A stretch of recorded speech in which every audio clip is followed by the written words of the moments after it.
Bueno, buenas tardes a todos, bienvenidos a un nuevo encuentro. Hoy vamos a tocar varios temas, siempre dando un pequeño pantallazo y teniendo en cuenta, digamos, la frontera de cada uno, ¿no es cierto? Los temas son ilimitados y uno simplemente lo que puede hacer es brindar un pequeño ángulo de la realidad.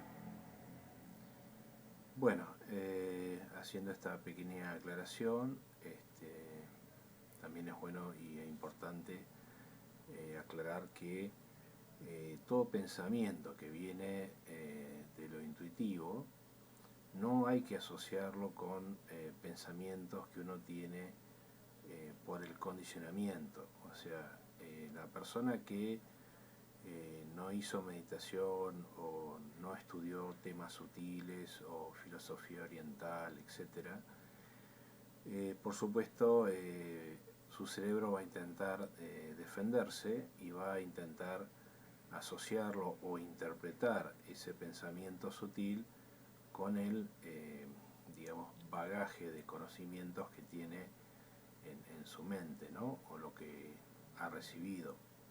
Su condicionamiento no le sirve para escuchar cosas espirituales. Lo que hay que hacer es intentar escuchar sin prejuicios, intentar escuchar sin crítica e intentar acercarse al mundo sutil de esa forma, sin interpretar, sin usar la mente, sin usar la razón, e intentar usar, si no se puede, la intuición, empezar con las emociones, ¿no es cierto?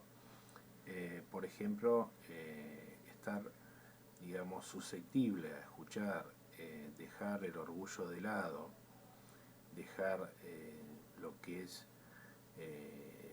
la altivez y intentar entender algo del mundo sutil, ya es un buen camino para empezar a desarrollar las virtudes e ir podando los vicios, ¿no es cierto? Un vicio muy común es criticar lo que uno no sabe. Entonces, si no se sabe, ¿para qué hablar mal de esa persona o hablar mal de ese pensamiento? Y una cosa es el pensamiento de esa persona y otra cosa es la persona. A veces la mente humana es universalista, pone todo en el mismo ángulo. Si una persona tuvo mal pensamiento en tal, digamos, situación, en una discusión, por ejemplo, de marketing, no significa que esa persona sea mala, sino que ese pensamiento que manifestó acerca del marketing o la operación que tenía que hacer en tal empresa no fue el correcto, pero su pensamiento no significa que todo su ser esté incorrecto. Si las ventas de la empresa bajaron por una decisión mal hecha, no significa que toda esa persona, digamos, esté equivocada o que su currículum esté errado o que todo su ser esté, digamos, en lo incierto. No, simplemente se equivocó en un pensamiento. Por eso es muy común para la mente humana poner todo en el mismo lugar. No, una cosa es la persona, que es la máscara, la sociedad, otra cosa es el ser, que está más allá de nuestro pensamiento. Todos nosotros tenemos un ser que quiere salir. Todos nosotros tenemos una armonía oculta que no se puede manifestar, excepto, bueno, a través de ciertos ejercicios, y el mindfulness es uno de ellos.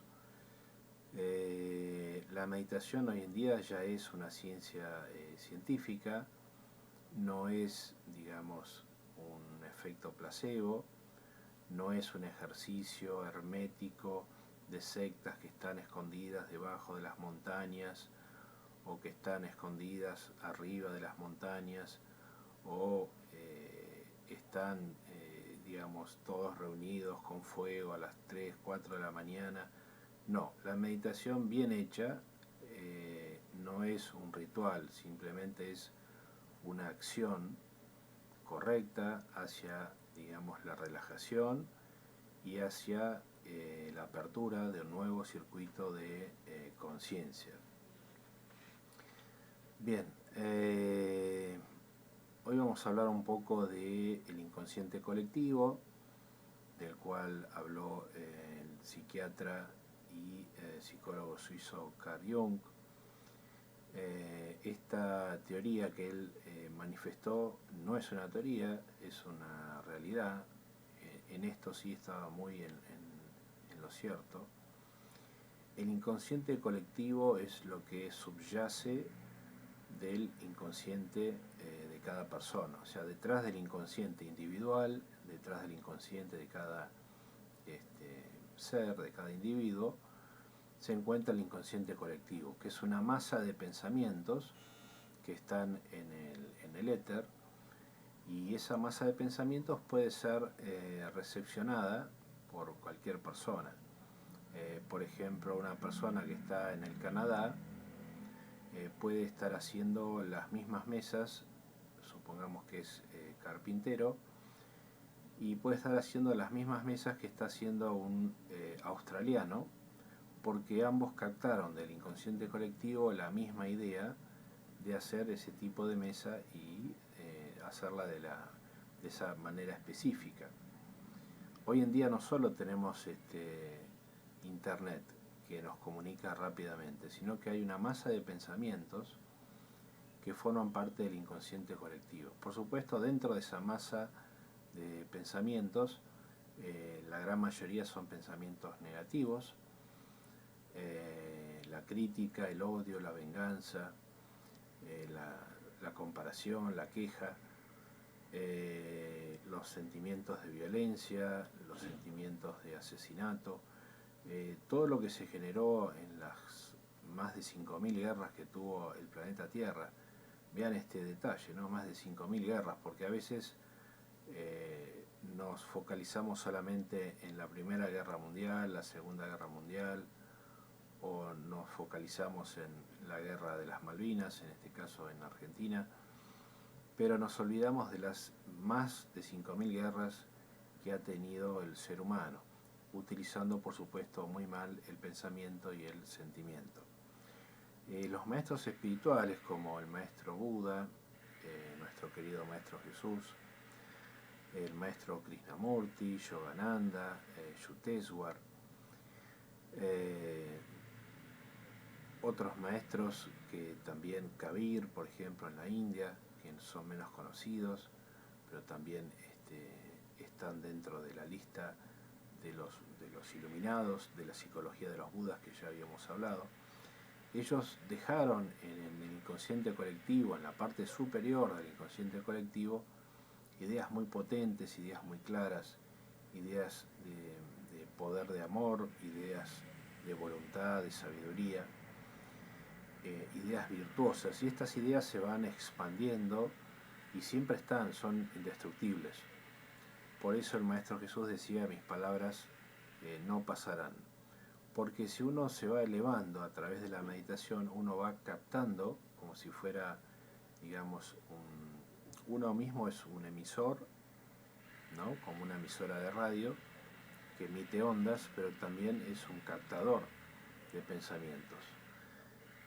Entonces, si nosotros elevamos nuestra alma a través del mindfulness, a través de la correcta meditación, la correcta alimentación, el respeto por el pensamiento ajeno, no nos metemos en la vida de nadie, simplemente hacemos lo que tenemos que hacer, y de esa manera nos vamos conectando con una esfera superior. Platón llamaba el mundo de las ideas. En ese mundo nosotros encontramos ideas lumínicas, ideas de alto vuelo de sabiduría.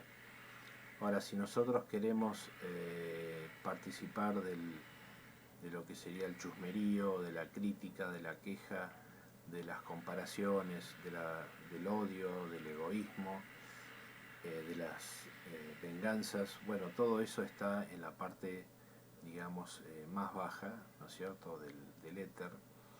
Está, digamos, en la parte más densa del inconsciente colectivo.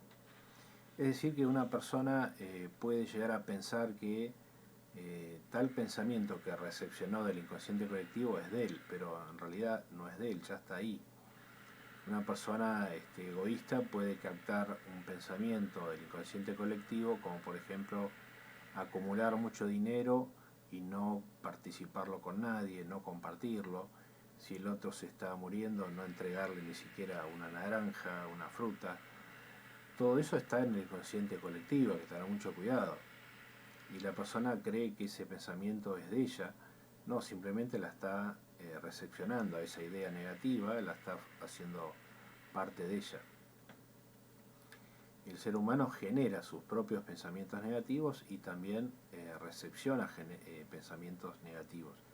Pero también podemos dar vuelta la moneda, podemos dar vuelta la cara de la moneda y decir, bueno, me voy a focalizar en pensamientos positivos, en la esperanza, en la fe, me voy a focalizar en la fortaleza interior, en las virtudes, me voy a focalizar en la meditación, en la relajación, voy a intentar evitar el estrés, las preocupaciones, y si viene el estrés o si vienen las preocupaciones, tomarlas desde un punto de vista de, digamos, de la serenidad, ¿no? Estar calmo, estar imparcial frente a toda esa agresión que está viniendo.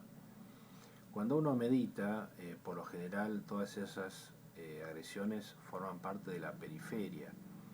Si uno está en el momento presente, puede, digamos, realizar un recogimiento, ir hacia su interior, buscar paz. A veces, bueno, es muy difícil estar en contacto con lagos, montañas, o estar en contacto con el mar. Si una persona vive en la ciudad, es muy difícil tener acceso, digamos, a esos lugares tan lindos, pero uno mismo en su propio interior puede encontrar su mar interno, puede encontrar su lago interno, su montaña interna y encontrar ahí un poco de paz y luego de un tiempo prudencial salir de ese estado y a enfrentar el problema, es decir, nunca intentar resolver un problema desde un estado de estrés o de nerviosismo, no, primero es conveniente llegar al punto de la serenidad y luego tomar una decisión. Bueno, asociado al tema de los pensamientos, también podemos decir que el pensamiento de los Budas, el pensamiento de Buda, de Jesús, de Yogananda, Krishnamurti y otros maestros, la velocidad de pensamiento de esos seres es superior a la velocidad de la luz. Y como ya sabemos, la velocidad de la luz es de 300.000 kilómetros por segundo.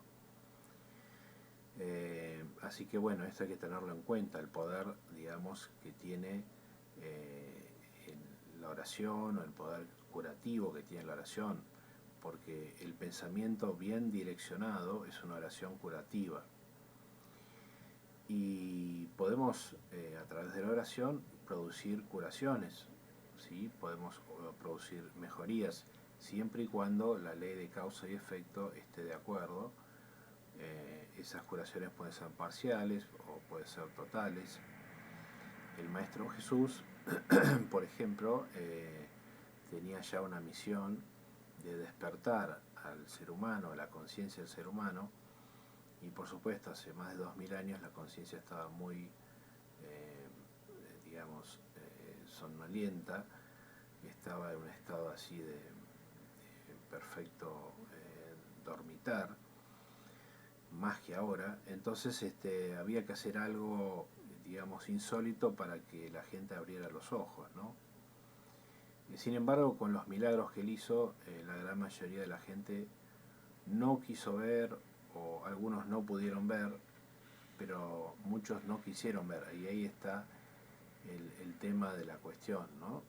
El no querer ver, esa obstinación a no querer acercarse a la luz y, digamos, permanecer en la oscuridad, ¿no? Ese estado pernicioso, ese estado de, digamos, inercia, es lo que hace que una persona no pueda evolucionar ni tampoco deje evolucionar a otras personas.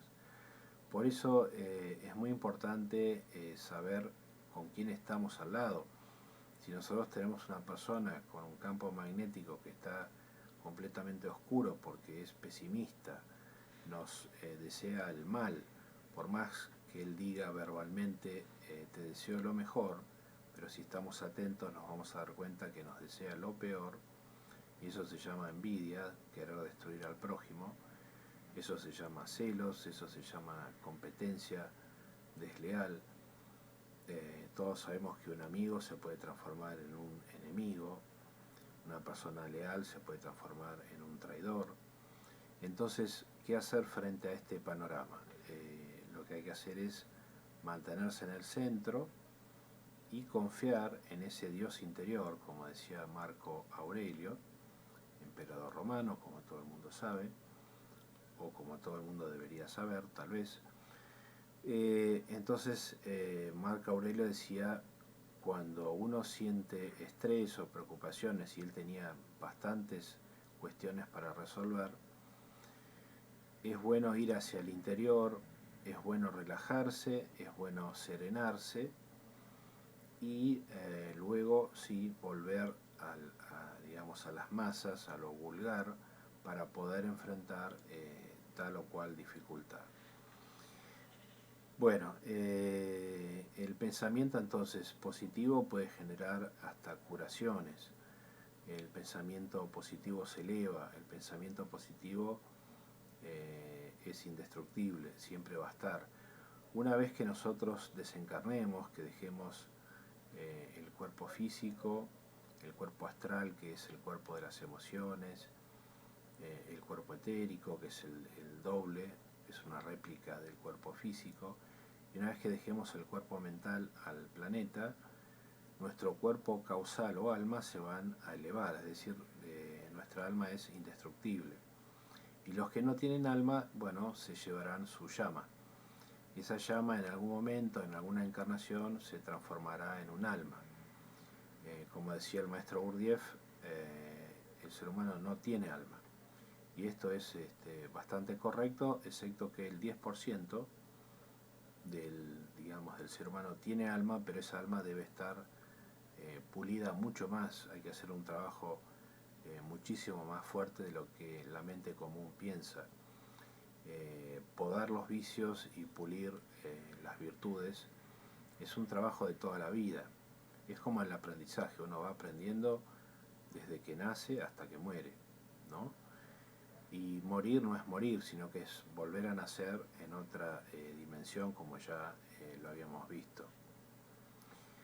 Bien, dentro de, por ejemplo, de los océanos, las vibraciones más sutiles, las vibraciones más puras, las tiene el delfín. El delfín, como ya habíamos dicho, es digamos, el animal más inteligente que tiene el planeta Tierra.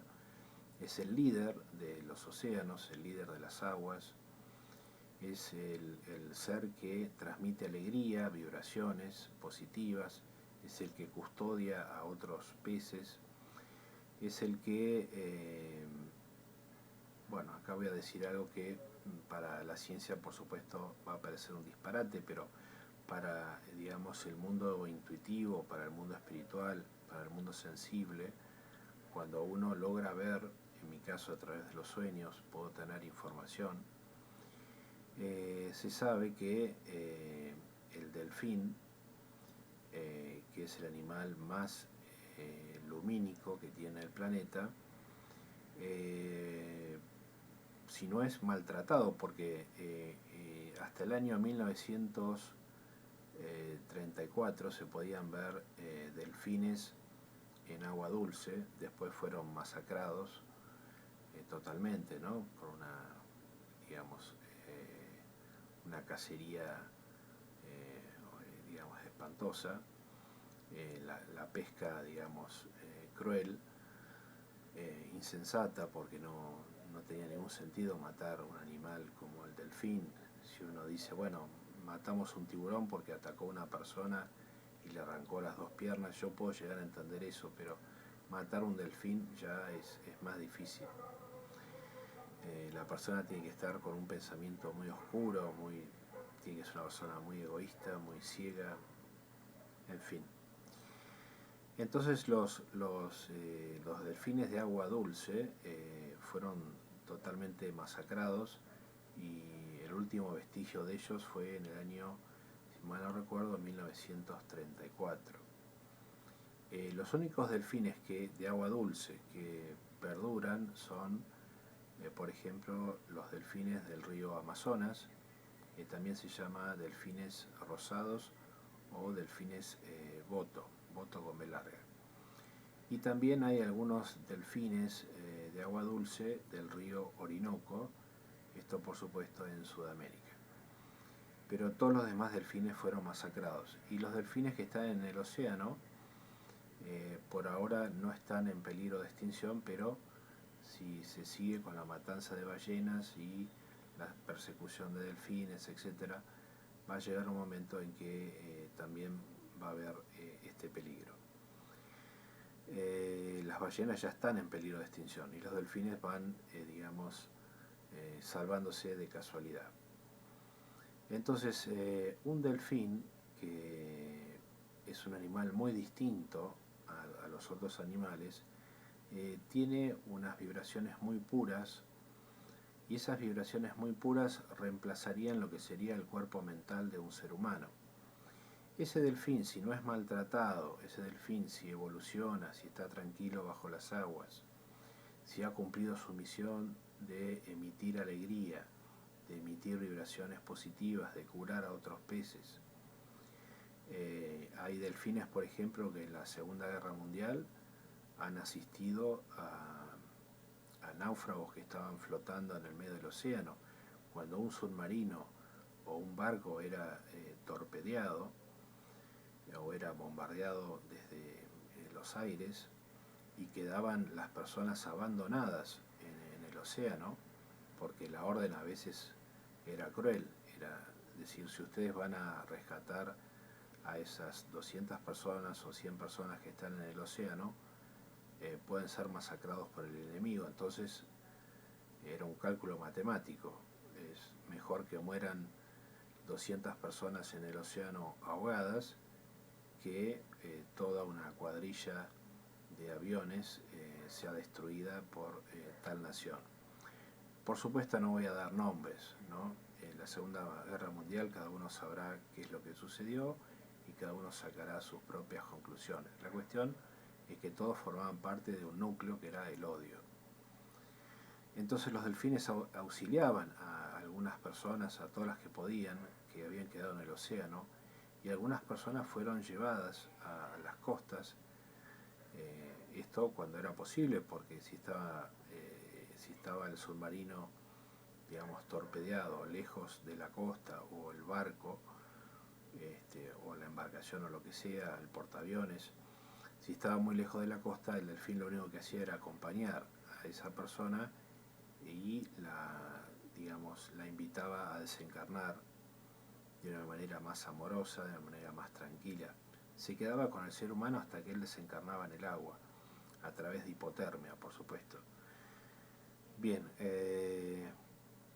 después lo que quería decir, que el delfín tiene la capacidad de transformarse, de saltar a una octava de luz.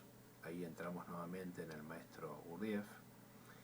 Y si no fue, maltratado, si no fue, perseguido, si no fue intoxicado con todo lo que el ser humano lanza al mar, este delfín puede nacer, puede reencarnar en un niño índigo. Puede nacer en la superficie del planeta, o sea, sale de un medio líquido y pasa a un medio, aéreo, y sobre la superficie de la Tierra encarnaría como un niño índigo. Bien, ¿qué es un niño índigo? Índigo viene de la palabra del color, ¿no es cierto? Porque tiene esa aura distinta, pura. El niño índigo tiene la capacidad de recordar vidas pasadas con facilidad, y tiene la propiedad de ver el aura magnética de las personas. Por ejemplo, el niño índigo puede ver el egoísmo del ser humano tranquilamente. Si él ve que una persona tiene un color marrón, por ejemplo, está representando el egoísmo. Si ve que esa persona tiene un verde oscuro, esa persona está llena de envidia. Y esto el niño índigo lo ve, y luego el niño va entendiendo que cuanto más habla es peor. Cuanto más la aclara, más la oscurece, porque la gran mayoría de los adultos no les interesa para nada estos temas, pero ese 10% que tienen alma, sí les interesa. Ese 10% tienen la capacidad de entender y tienen la capacidad de ir puliendo las virtudes y dejar los miedos de lado, porque para evolucionar se necesita que el miedo quede de lado. Por ejemplo, cuando vamos a desencarnar, el alma envía una orden, ¿no? El yo superior envía una orden a todos los cuerpos, que es la orden de desprendimiento. O sea, está enviando una orden para que desencarnemos. Y como se sabe, antes de nacer ya se decreta la hora y el día en la cual esa persona va a desencarnar. Entonces hay un dicho que dice, que dijo el Maestro Jesús: dad al César lo que es del César y a Dios lo que es de Dios. Es decir, cuando nosotros estamos desencarnando, el mejor pensamiento que podemos hacer es el pensamiento de confianza, es decir, la entrega. Confiar en el yo superior, confiar en el Supremo, y saber que la etapa por la cual vamos a pasar va a ser de la mejor manera posible, a través de la oración y a través de la entrega. Sería una actitud tántrica, ¿no? Desde el punto de vista esotérico. No es una actitud rajásica donde utilizamos, la fuerza, la acción, sino que es una actitud de entrega, ya que sabemos que el cuerpo cumplió su misión y ya no puede cumplir otras misiones porque tiene enfermedades o porque ya no es útil para el yo superior. Entonces lo mejor que podemos hacer es entregarnos y dar al César lo que es del César. Significa entregar al planeta nuestro cuerpo físico, el etérico, que es la réplica, es un doble del cuerpo físico, como ya lo hablamos. Entregar el cuerpo astral, que sería el cuerpo de nuestras emociones, y el cuerpo mental. Pero el cuerpo causal, que sería el alma, se eleva y se va a otras dimensiones. Si esa persona, hizo bien los deberes, iría a un alto astral, por así decirlo. Y las personas que, han hecho mal las cosas, van directamente a lo que se llama el bajo astral, mal llamado por el catolicismo el infierno. El infierno no es una dimensión donde eternamente la persona está en llamas y no puede salir de ahí. No, todas esas son tonterías y supersticiones de la Iglesia Católica. Así como cuando Moisés abrió las aguas del mar, eso no es superstición, eso fue realidad. Desde la intuición se sabe que eso fue realidad. Entonces hay que, discernir correctamente qué es cierto y qué no es cierto, pero no solo usando la lógica, sino también la intuición. Los temas espirituales no podemos abordarlos desde lo que hemos estudiado, desde la lógica, no podemos abordarlo desde los libros, desde el conocimiento adquirido en la universidad o en los colegios, o lo que fue transmitido por la familia, no. El conocimiento espiritual e intuitivo es abordado a través de la meditación y la elevación de la energía. La energía se va elevando hasta el mudalar, en la parte superior, donde está la glándula pineal. Entonces, ya hablamos de los delfines, que tienen esa capacidad de transformarse en niños índigos, y los niños índigos, que hay varios ya en el planeta, pero que no se animan a hablar porque el ser humano quiere adoctrinarlo, le quiere enseñar cosas, ¿no? Es bastante tragicómico. No, la ciencia debería escuchar al niño índigo y escucharlo con mucha atención, porque tiene mucha información del mundo sutil, y lo que hacen en el preescolar, en la primaria, que son todas tonterías, es cortarle justamente la conexión espiritual. Entonces esto es en detrimento de su propia evolución. Bien, hablando del pensamiento, nosotros podemos recordar a ese japonés que nació en el año 1943 en Yokohama, en el Japón, y el señor, creo que se llamaba Emoto. Él demuestra que el agua puede recepcionar figuras geométricas o puede ser, digamos, modificada por figuras, por palabras, por el verbo. Es decir, él agarraba un vaso de agua y, por ejemplo, hacía una oración tibetana o una oración budista o un Padre Nuestro, y el agua iba formando figuras geométricas, colores distintos, en cada uno de los vasos. En otro vaso le decía te odio con toda la fuerza y con toda la energía negativa, y esos colores salían negros. Esos colores eran fotografiados por un microscopio de alta resolución que tenía ese científico japonés, que si mal no recuerdo falleció en el año 2012 aproximadamente. Entonces este científico japonés demostró el poder que tiene la palabra. Nosotros, si agarramos la Biblia, que fue tergiversada bastante, pero algunas cosas permanecen, dice en el principio era el verbo. Entonces la palabra tiene un poder enorme.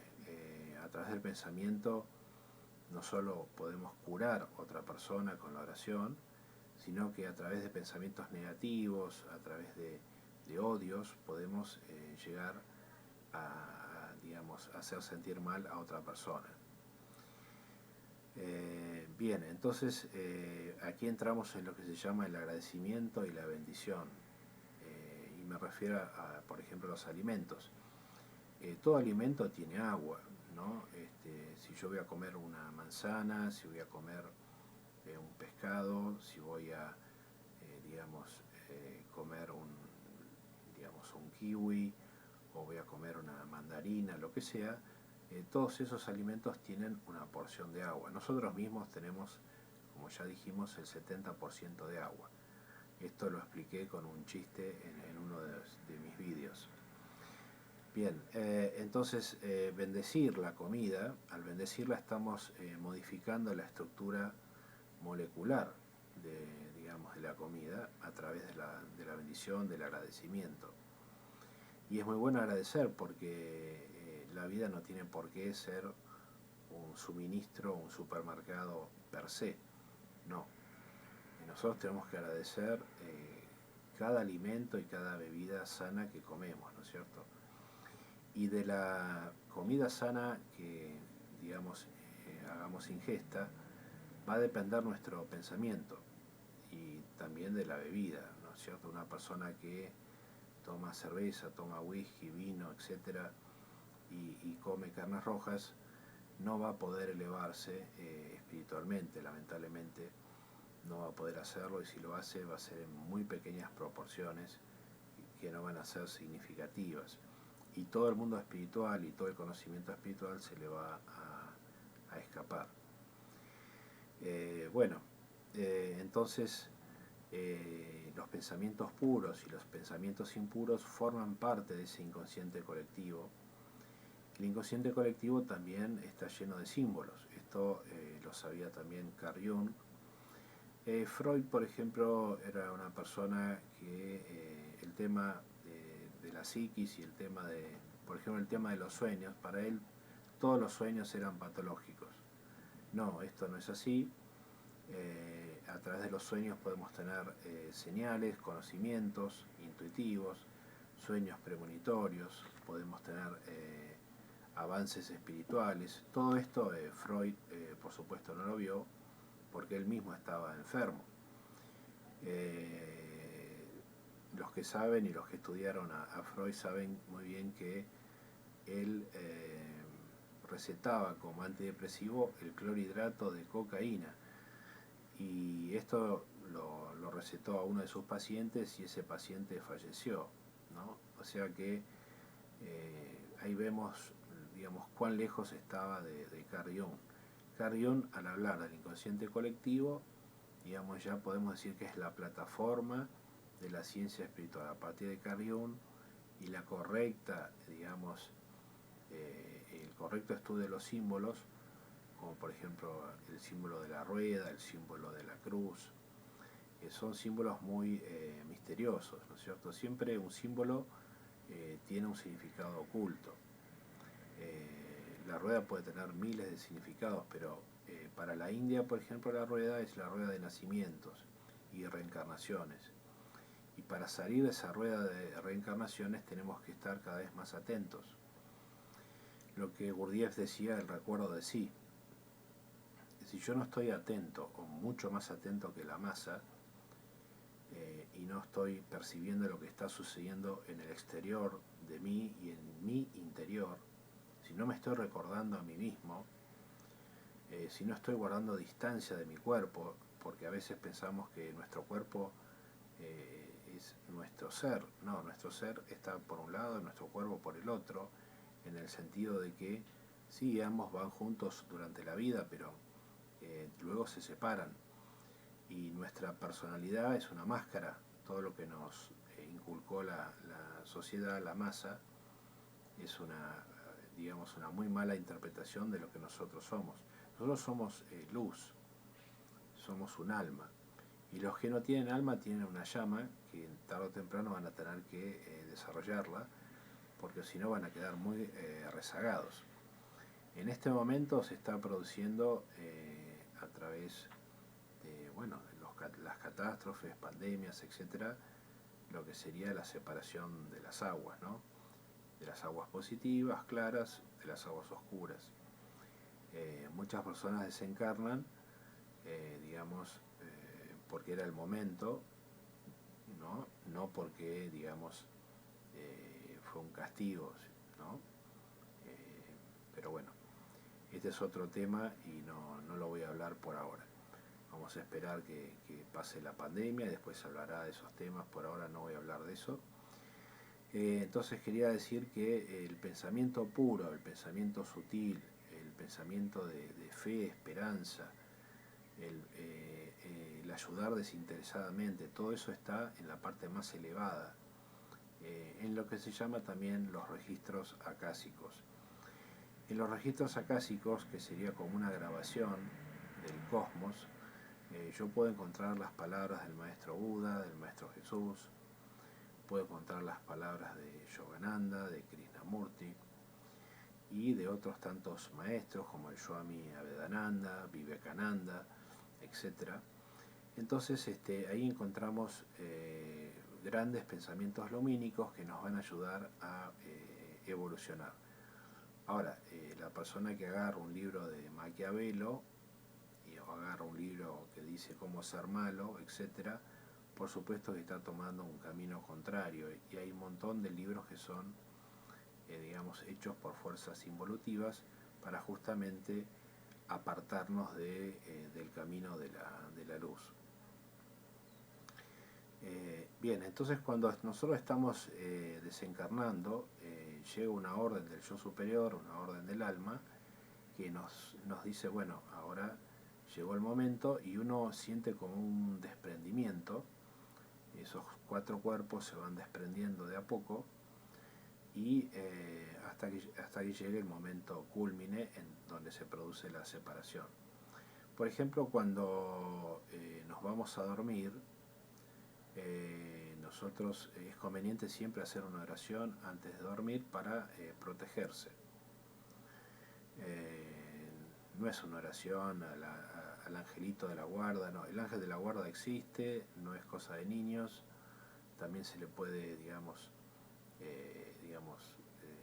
decir en mi persona, hágase tu voluntad, por favor, ángel de la guarda, si estás de acuerdo, mientras esté durmiendo, protégeme, y ahí hacemos una oración. Por ejemplo,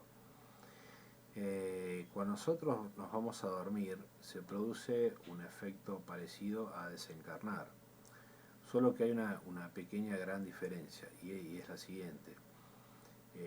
Nos vamos a dormir, nos vamos, digamos, nuestras partes van, digamos, cesando, la tensión va cesando en todos los sectores cerebrales, se van relajando los músculos, la parte espinal, hasta que finalmente quedamos dormidos. Las ondas cerebrales se modifican y quedamos dormidos, y si tenemos, digamos, la suerte de llegar al sueño profundo, mejor. Pero, ¿qué sucede cuando dormimos? Nuestro cuerpo astral, que es el cuerpo de las emociones, nuestro cuerpo etérico y nuestro cuerpo mental, se van alejando de nuestro cuerpo físico, pero quedan unidos por lo que se llama el cordón de plata. Y esos cuerpos van, digamos, teniendo su propia experiencia, su propia información. Hay personas que cuando duermen, bueno, van y, digamos, tienen una clase esotérica, por así decirlo, en algún templo etérico. Entonces, su cuerpo mental, por ejemplo, va a un templo etérico y recibe instrucciones todas las noches. Bien, cuando nosotros desencarnamos, ¿qué sucede? El cuerpo etérico, el cuerpo astral, que es el cuerpo de las emociones, y el cuerpo mental, que es el intelecto, los pensamientos, se van separando, pero ahí el cordón de plata se corta. También se llama hilo de plata. Entonces, cuando el hilo de plata se corta, ahí, digamos, los cuatro cuerpos vuelven al, digamos, reservatorio del planeta, y ahí entramos en lo que ya dijimos antes, que es dar al César lo que es del César y a Dios lo que es de Dios.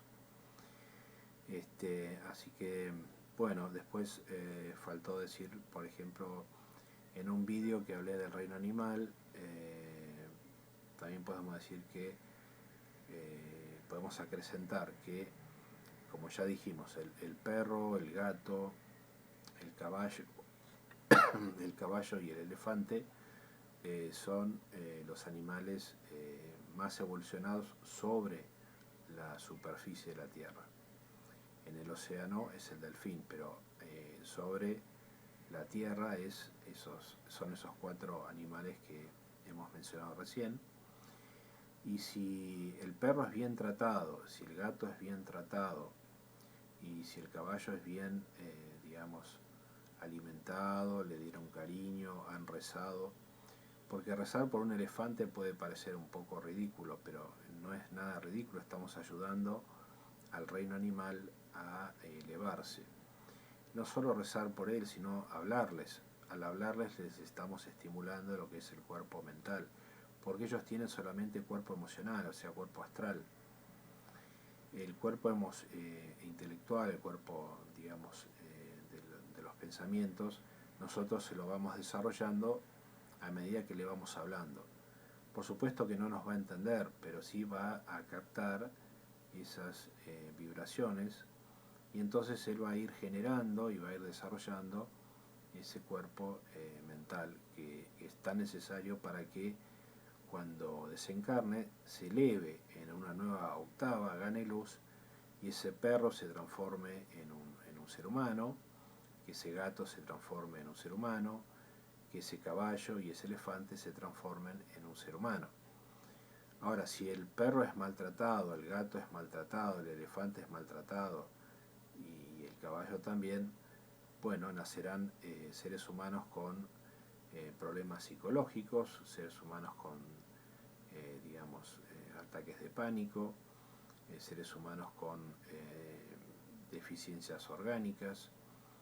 Entonces hay que tener mucho cuidado como uno trata al reino animal. El animal no es un animal, es una persona, es un ser. Nosotros decimos reino animal, pero las personas que no tienen alma están por debajo los seres humanos que no tienen alma están por debajo de los animales que ya tienen alma.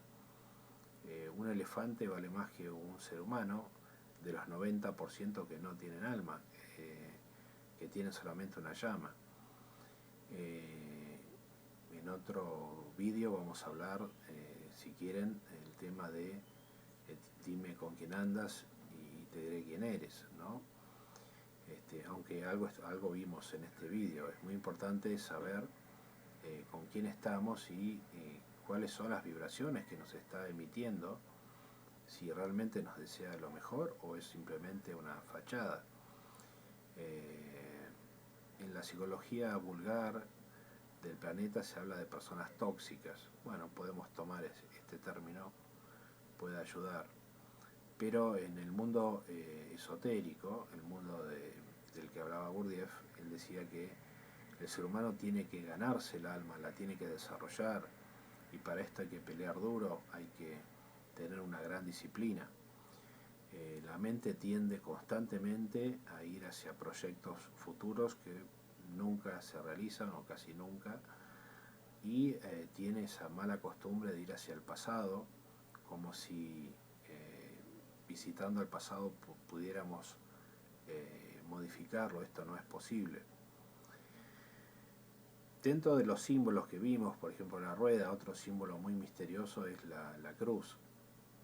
Y esto también Carl Jung intentó descifrar ese símbolo, porque tiene un significado oculto.